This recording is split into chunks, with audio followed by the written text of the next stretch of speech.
This lesson explains image adjustments in Photoshop. It's for the EDU 643 course, and my name is Bushra Haj.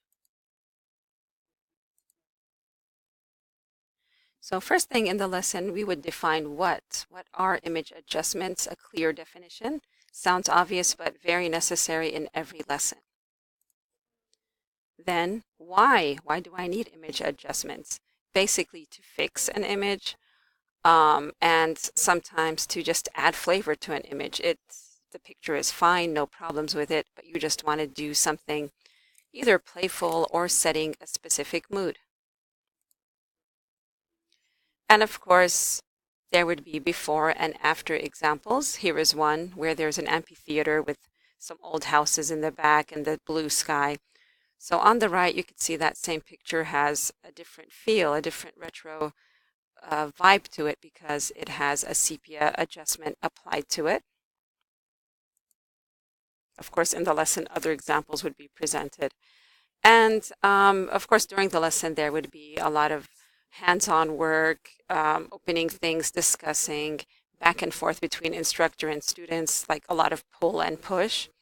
And then at the end, there's going to be an assignment. Here's an example, like a music genre. They'd make a collage about a music genre, and at least part of it should utilize some type of image adjustment. For example, here maybe jazz, although my son is arguing that piano, excuse me, is not really a jazz instrument.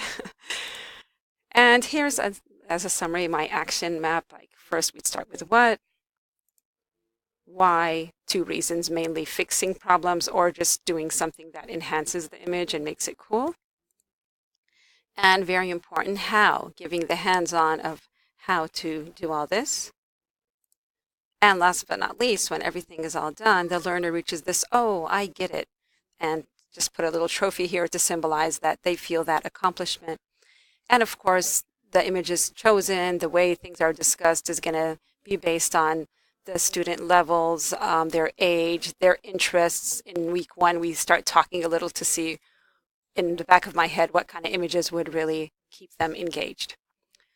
And there is our little elevator pitch.